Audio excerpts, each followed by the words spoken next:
Okay, so for the baby blues, the 5W and the fatty acids and liver cleanse. You can start taking some liver cleanse too. That'll help as well. If the baby gets colic, this is a little ditty from Tara. She gives them on magnesium. What I do is I give the baby catnip and fennel. Catnip and fennel is amazing for colic. It really, really is. When you're breastfeeding, I do like the Lalashi lig. The only thing I don't like about the Lalashi lig is they say that a baby can only have a bowel movement once a week and that's normal. And I disagree with that. If it was normal, then all babies would have a bowel movement just once a week. So I totally disagree with that. However, they can help you with a lot of things in breastfeeding. So if your baby has its days and nights mixed up, that it wants to play all night or be up all night and sleep all day long, if the mother takes panthic acid with a B complex, usually that'll start changing the baby's times around. You can also change the time that you bathe your baby.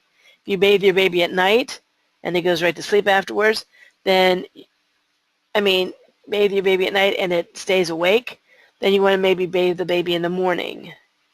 Or if you bathe the baby and it seems to sedate them and they want to go to sleep, then do it at night. Those are two things that you can do. Mary? Yeah? Catnip and fennel is for the baby. Yes. Directly, is that correct? Yes. Okay, thank you. Mm-hmm. Alrighty.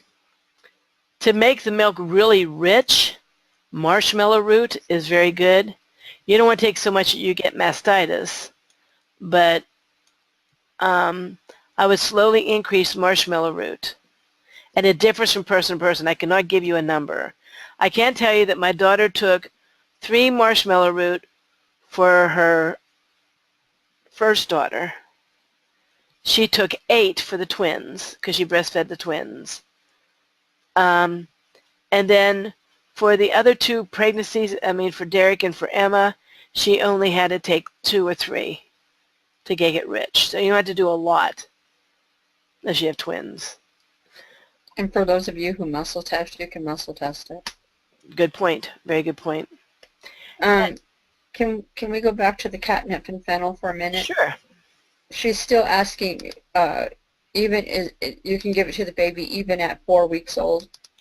Even the day of birth. Okay.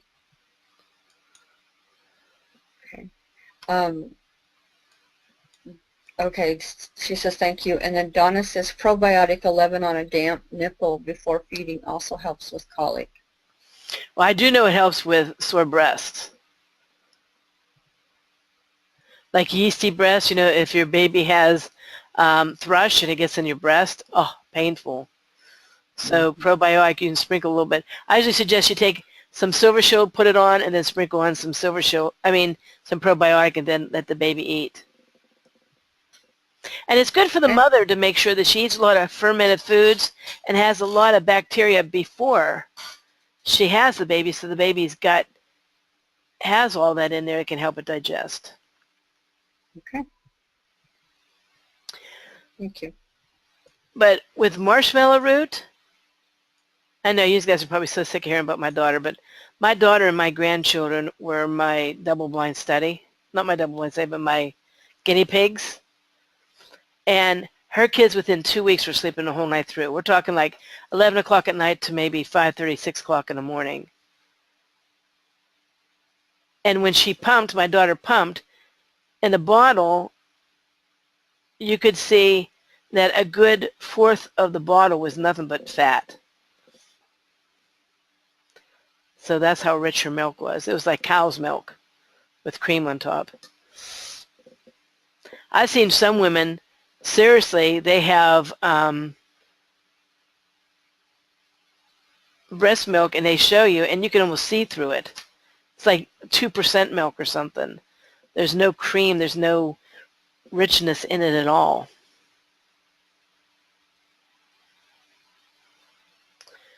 And then if you just don't produce enough of the milk, drink lots of water, which is really important, and take blessed thistle, or some people use alfalfa. I like blessed thistle. Again, don't go too fast because you don't want to get mastitis. You don't get engorged. And if the baby doesn't eat a lot and you're trying to bring the milk in, you can also pump in between meals. Like feed the baby 1 hour and then an hour and a half later pump a little bit. That brings the milk in sometimes too. Okay, any questions about breastfeeding? You said blessed thistle and alfalfa to increase milk. Yes. To Can you increase the also use volume. fenugreek? Yeah, some people use volume. fenugreek. Okay. Okay. Okay. And did you say how much catnip and fennel for the baby? A couple drops every time between meals. I mean, during, like right before a meal or anytime the baby fusses. We would just put a couple drops on the finger, and a baby could suck like a lot of that down and not cause a problem. There's no known toxic Oh. level to it. So you don't have to worry like, oh my goodness, I gave it 10 drops a day instead of, 9 or something like that. It's not that big of a Okay. deal. We never even measured it. We just, like whenever she had the twins, because my daughter was afraid that one baby would starve to death. So she breastfed, well, she didn't, they drank breast milk, but she pumped. And we would just squirt it right in the milk. We just open up the bottle and just give it a good like that, not even measure it. Okay. Sounds good. No other questions about breastfeeding? I love that you're asking a lot of questions. That means hopefully that you endorse or you are going to do breastfeeding. And that makes me happy. My daughter-in-law, they gave the baby sugar water in the very beginning. She was out of it, like I said, and by the time they brought the baby in, they were already feeding her formula out of a bottle, and then they come in and they put the baby like a freaking football back here, which is so uncomfortable, and my daughter-in-law got so discouraged. So that baby's on formula, which we've discussed, because the very first ingredient is corn syrup. I know, isn't that terrible? And Yeah, genetically modified corn syrup. exactly. So I've been looking for an organic formula. Well, you know what? Stuff. There's a goat's milk formula that they have extra fatty acids like that the Amish use as a powder, and you mix it with water. I've looked everywhere.